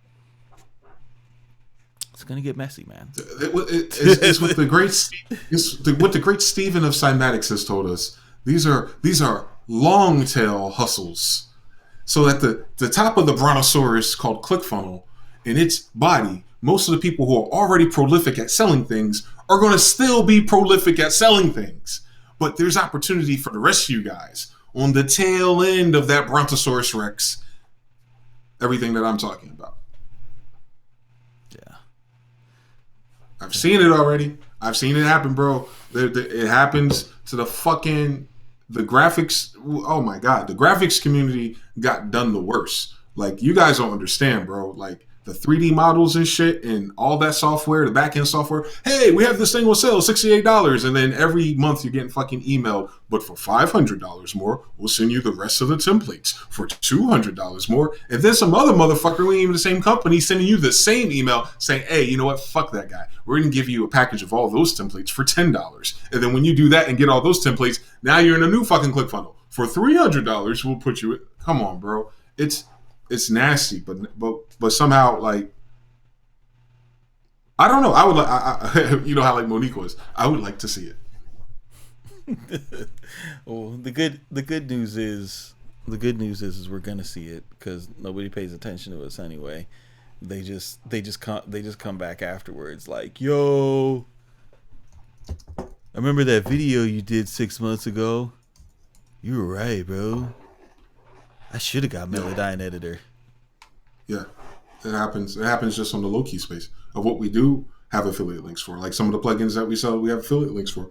People will do the same thing. Like, yo, can you compare and contrast this? Can you prove? You know what's funny? People will ask you to do way more proving that a VST actually sounds good than they do about the prospect of selling music and doing business. What I mean is, like, we can say like, yo, some shit is dope. Like, this shit is dope. Like, this shit is crack, bro. Affiliate link in the description. Go ahead and buy that, and you'll get DMs. You get all kinds of shit. Yep. To verify, like, yo, before I buy this $50 MIDI hack plugin, can it do what I want it to do? Bro, they'll fucking Yes. they'll go and crack the shit. You know what Yep. I mean? Use it for a year before, have a year-long vetting process with a VST, and then Yes. and then maybe never buy it. But somebody goes on a podcast and tells you that they made $1,232,537 off of beats, and you're just like, take my money. Take it. Don't ask about the songs. It doesn't matter what the songs sound like. You want to hear my songs? No. It doesn't matter what the songs sound like. Don't ask me about songs. Yo, and they get and some of them.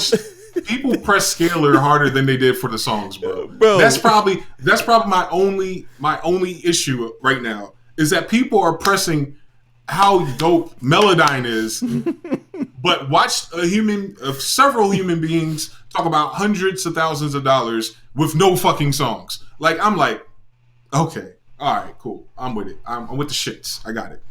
I'd like to see it. It's fucking hilarious, bro. Like, bro, you guys still don't have Melodyne Editor, but you bought the $500 course. Yo, it's amazing. You know what's hilarious? Remember, I used to went on this binge about, yo, you should just buy your own .com and make your website and actually upload your beats so you could try to sell them. Right. Remember, we had this whole thing about having your own .com. Yeah. People will spend $500 to make a website. Yo, facts. Like, people be like, yo, this shit is working. I have a .com now and people are visiting. Bitch, I told you how to do that shit for $5 2 years ago every year in a row. Because every time we get around Black Friday, people start leaning into the distro kit, how to clear samples, how do I sell beats online, what's a good alternative between BeatStars and Airbit around the same time. You know why? Because people are about to set up their New Year's resolutions. Yep. No. And what's happening with this campaign, people are like, you know what? Next year, 2020 is the year that I do it, and I'm going to invest in myself now. Like without fucking fail, bro. What's funny to me? I was they were so close, bro. Because I see, because I was following it for a couple of days, seeing how people were reacting to it, and the question that some of the producers that actually want to make music were asking, they were like, "Well, hold on. When I structure my offer, will the rappers be able to hear the beats?" And when you see the guys producing the course, they have to like finesse that question, because what they really want to tell them is, no, dumbass, it doesn't matter what your beats sound like. This is a psychological hack. All they need to know is that there's beats coming. Doesn't matter what they sound like, guy. But producers, they still want that validation. Yeah. They still want that validation, so they want to make sure that somebody can hear your shit. But you guys that are going into funnels, like, bro, you just need a video of yourself and tell a sap story about how you started from nothing, and tell them they're getting 20 free beats. They don't fucking care what they sound like. They're not going to use them anyway. It's amazing. What time to be alive? Ghost in the machine, ghost in the funnels. It is what it is. I don't know. I just hope. I actually, you know what it would be dope? The reversal of all this is that the people that have, I know one of the sisters invested in it. Shout out to the sister Seamus, and she was like, "Yo, this shit's working for me."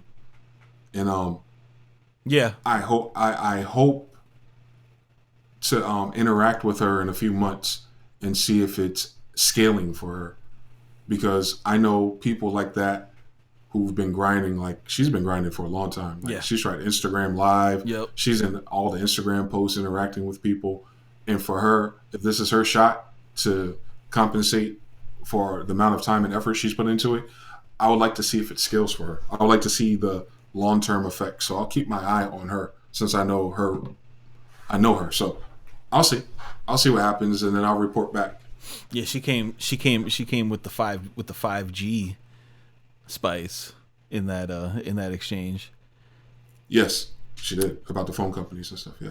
Black Boy Davis is woke. He says, dude on producer Graham already said once he's revealed sales funnels to you, he's already figured out a different way to fuck you within what he just taught you. And what Black Boy Davis is referring to in a very direct and crass way is the first thing that I seen about this course, and it's crazy that more of you people aren't picking it up, because they tell you within these interviews, like, I'm going to teach you how to make more money, and then I'm going to hold back some information that is a little bit more valuable, and then once you set up your business and you're making money, I'm going to give you some more information that's even more valuable, and you're going to pay me for that. And that is what's called a value ladder. And that is, like, I think once more people, I think what's going to be fun, MG, is it's like when I got the video editing software and they try to sell me more fucking templates. Yeah, is what's going to happen is the more that this is talked about, and the more people actually research it, they'll be able to build up the vernacular and vocabulary to be able to converse about it intelligently, and not just be confused. Yeah. And once we get to that point, we're gonna be able to have a really awesome discussion with the community, because I think that's gonna be the biggest after effect of all this, is you're teaching everybody the same advertising that you're using on them. Yes. Which is weird. Like, I don't know, like once don't do as I say, do as I do. Yeah, dude. Like, all these producers that are using Cymatics packs, like, how you gonna show Cymatics' whole system of selling packs? You know what I mean? And then have them use that for selling beats, and then when they go to buy the next one, they're like, wait a minute, they're just gonna look at it and be like, my funnel's way iller than this. I'm not buying this product again. Yeah, that's the problem with it too. You know what I mean? The people who are using ClickFunnels to co-sign ClickFunnels rely on their ClickFunnel to maintain the value of the digital products that they already have. So now they're going to take this short-term split to split with a long-term customer. Basically, they're saying, what is it? You said it's like $500 to 60% split?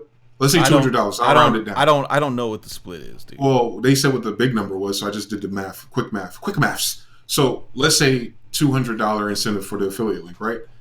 Well, you're just saying that that customer that you're about to train to directly compete with you, it was only worth $200. Now they have a type of system with a lot of people who make websites, not just ClickFunnels, just websites in general, any e-marketing really. You kind of can put the people who are shopping with you in a box and kind of find out what their max value is per user. How much the customer costs. How much the customer costs. And I honestly think maybe the affiliate link is actually way more than the actual customer cost. So that's the only reason why you'd be okay with training your customer to be a competitor, right? So here's the thing. If your customer doesn't cost more than $200 and your customer are the beat makers and producers who actually pay for shit and buy plugins and buy DAWs, how much do you think the actual average rapper costs? If I'm willing to give you all my game for $200 and you're the most valuable asset in this particular industry, and I'm about to cut you off and you're no longer going to fuck with me on the business digital commodities and only on the information and maybe, depending on how many competitors I create, because you know what the next sales is going to be. Bro, this shit's going to be sicko. Hold up, you want to hear the sicko part? This one's coming from my chat, brother Gasoline Greg, who is I think this is the first person I ever like talked about marketing who had a real command of it. He was he's the person I got the suspicion that like people were drop shipping and capping, because he's been doing affiliate marketing for a long time, and being a consultant and everything, so he knows his shit. Gasoline Greg was saying what most people don't know is when you sign up for a ClickFunnel via one of these surrogates, like Gabe and them, not only do they charge you the $497 for the course, but they get 50% of your $97 monthly subscription as long as you remain a member. So wait a minute, there's a monthly subscription after you buy the information? A monthly subscription to ClickFunnels if you use ClickFunnels. Oh, wait. Slow down. Fucking slow down, bro. See, I don't know nothing about that part of the nastiness. Bro, why do you think they're so mad at us, bro? Why do you think they're coming in the chat cussing us out? Wait, hold on. This is what this shit is about. Stop it. Hold on. I want to make sure that I don't miss this one.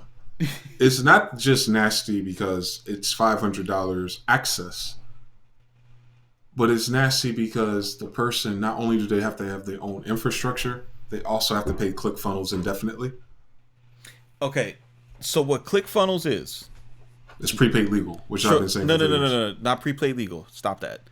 Okay. Let's talk. Let's say what it really is. ClickFunnels is a DAW. It's a subscription-based DAW. And inside it's the CP for what you're doing. And inside that DAW, there's presets, and you can make different type beats, right? It's the WordPress for setting this thing up. Yeah. Gotcha. So what ClickFunnels allows you to do is drag and drop different presets so that you can make the fucking emails and whatever, to pull people into their landing pages, and then you could sync it with ActiveCampaign and different email providers. But you still need to also pay monthly for your own hosting and email and everything. They're not handling the back end for you per se. You have different options. But what I'm saying is just, because then there's a premium membership for like $300 a month for it. It's for them to handle everything. Yes. Because it actually costs a lot of money to send a fucking lot of emails. Yeah. Everyone keeps leaving out. Okay, so $300 a month, so that's $3,600 a year for you to be able to be functional. Because it's just like software with Ableton Live Lite. Yeah, everyone's giving you fucking Loopmaster loops and Ableton Live Lite, but as soon as you try to convert Harmony MIDI, you'll be like, right? This is what they're doing. That's crazy, bro. Yeah, Greg is saying that's why they give you their template. Whoever you're getting the course from, that's why they give you their templates, because it causes you to get the ClickFunnel from them. Therefore, they'll get a 50% affiliate commission as long as you remain a member. They get paid upfront and monthly. So that's what, again, that's the whole thing about everybody telling you like, oh, this is a big step up for the producer community and everything. No, bro, the people who are showing you this shit, they don't sell beats, they don't get placements, they don't make records, they market. They're affiliate marketers. They're showing you guys. Remember that kid said you don't. They're showing you guys how to be complaining. affiliate marketers, and the thing that's like high key fucking grimy about it is they're doing it in the form of this producer community. Like y'all boys get pissed off at me when I tell you there's no producer community. There's no producer community. None of these motherfuckers care about you, bro. None of them care. There's a producer economy. And it's you guys. And we're all part of it. Me and MG are a part of it, you know. MG got affiliate links on his channel. Yeah. You know what I'm saying? Like, I sell packs, MG sells packs, you know. But I don't ever tell you that we're a part of the same community. You know what I mean? I'm not out here calling for a producer union so you guys will like me. No. I tell you that your fucking beats suck when they do. Because I'm real.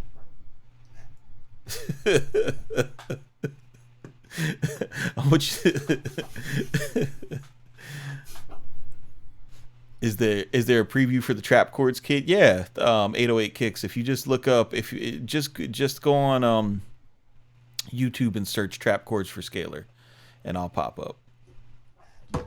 That's trash, bro. The fact that it costs that much, the fact that it's that expensive, and it's perpetual for you to maintain that. Yeah. Can you imagine? So, but this is what I'm saying. This is why it's so important about how much is a rapper worth. Because do you know how many beats you would have to sell to break even with the costs? Like, you're spending thousands of dollars a month to get off $200 worth of beats? And what are they going to tell you at the end of a year? Oh, it didn't happen this year, but trust me, things like this turn around. It just takes a little bit more of this, take a little bit more of that. I'm going to sell you another video. I'm going to do a follow-up. No, I'm going to sell you a consultation, and we're going to tweak a few things, give it 90 days. And then what happens at the end of 90 days when you put in more money and you're still paying for the subscription they're still getting paid for, they're mysteriously going to stop responding to you? Because we've seen that with the current systems. They're not even this system. I'm just speculating based on experience. Because I've seen people go to people and they can't even talk to a human no more. That's the biggest complaint in tech support, which is why Apple has or had the best tech support, is because they're the only fucking system that actually has you talking to a human. Yeah, dude, my boy just he's a project manager at American Express. They just like unrolled this like crazy AI system to supplement the humans, because they had to start putting humans back in their call centers because people were leaving American Express because they could never talk to a human. So they dropped this new but they're using technology to make you're trying to take credit for making it rain to make humans better at customer service and shit like that, man. Yeah, like, because this is symptomatic of our whole world. The human revolution versus automation. Hold on one second. Cena says, "Yo, I almost bought the course yesterday. Thank fuck I didn't." Cena, if your goal is to make money off your music and everything, dude, I know this is crazy, and I know you guys are having a hard time understanding this. But if your goal is, like, if you got enough beats and your goal is to cash out, this shit will make you money. I don't know that you can guarantee that. You could make some money, but the thing is, you'd have to be super duper educated and informed for it to work like any other fucking hustle or system. You cannot be lazy with it. You have to throw yourself in it 110%. You have to be nice with your copywriting. You know what I mean? Like, if that's what this. You have to have a whole nother skill set beyond how many beats you make. Yeah. And if you're prepared to do that, you can do it. There's people who are like, listen, there's gonna be people who are successful in this. And they're gonna lift them up, and they're gonna be like, you see, look at these guys. Just know what you're getting into. I don't think that there's anything wrong with affiliate links and making money, but they don't work long term. I just want to say that to Jeremiah, he said they definitely will work, but they're not long term. They're short term cons. The long term con is a subscription you have to pay in order to keep it up, and more importantly, the myth that you can keep trying and it'll get better. Yeah. When the reality is most people cash out with their initial investment and go to a different market. That's why they're not click funneling the market they started in. Like when you look at the 2 Combo Club, a lot of these people who are capping on how much money they make on ClickFunnels, they start by selling a whole different product. Yeah. Like they're accredited with their sales through another product. Let me repeat that one more time. Their accreditation for how much sales they did is based on a totally different product. So what that tells me, someone who's vigilant at paying attention to how things work, like, oh, you maxed out that product. Now you're over here. Boom. You're going to try to max out that product, whether it's lifestyle, fitness, health, modeling, whatever. You're going to try to max out all these fucking products. And boom, now your ass is here. Low-hanging fruit producer community. And now you're going to try to max this out. And when it is maxed out, you're going to disappear and no one's going to be able to get in contact with you. And that's what happens. Why? Because I'm pretty sure I say this every time I talk about Fat Fingers or Rock Battle. I'm pretty sure I told you guys he's bought an ungodly amount of websites to run this on. I'm just going to repeat that one more time. You can go to any of my old videos and I show you who taught the first wave of beat makers how to do this. They're already doing this. And he already told us it's short term. He already told us that you got to diversify and do all these different things for it to be financially viable. And this is the guy who was at the top of it. Like, and he's a black guy too, so it was even cooler. Like he was putting you in a game. He didn't have to fluff it up and tell you how much money he made. He told you straight, no chaser, no cut. Like, bro, once you figure this out, you probably want to look at these different markets, and I'm going to show you some examples of them. Like this was 2005 to 2007, bro. It ain't shit change. It didn't get better. So it is what it is.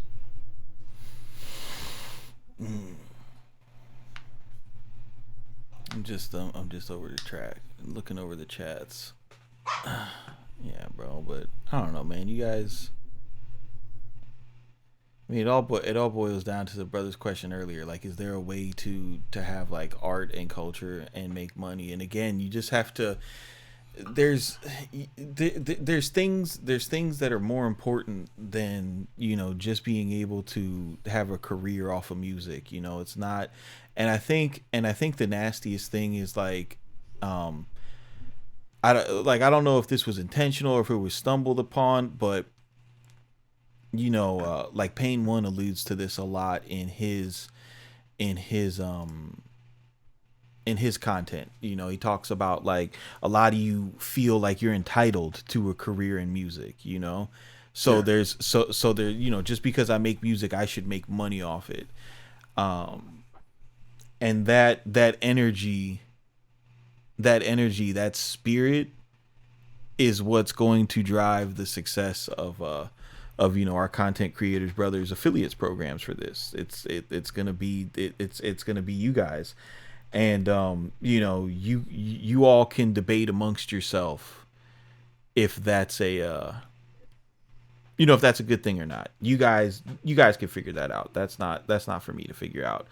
I just know, listen guys, I grew up in the 90s. I literally had fights for my place in my city's hip hop scene, and I'm very fucking proud of that. And I will never forget that piece of me. So just know that about me. And with that, I'd like to tell you people to keep it simple and do not be basic. And we'll see you on the next one. Yo, it's MG the Future. You know what I'm about. Hopefully it makes sense, because I feel like I'm repeating myself now. Because everyone keeps twisting my words. I think people should take the clips out of the part where I actually explained it, and I pray, like, if you do it or not, it doesn't matter to me. If you think it's a good thing, remember this. If it's your intuition to push towards something, you have to follow your intuition. Yes. The only thing I want to make sure I'm crystal clear about, that I'm extra vibrant about, is that none of you who watch this get to use that same old sorry excuse that no one didn't warn you. I did my part. That's my part. My part is just to show you the other side of it. And if you still want to do it and it don't work out, I don't want you crying, talking about you selling your licenses and you trying to get this fucking Mac out of your house. Because I know those brothers. I know the real stories of those brothers. That's all I'm saying. And I wish someone warned them. So that's my public service announcement. Till next time. Peace.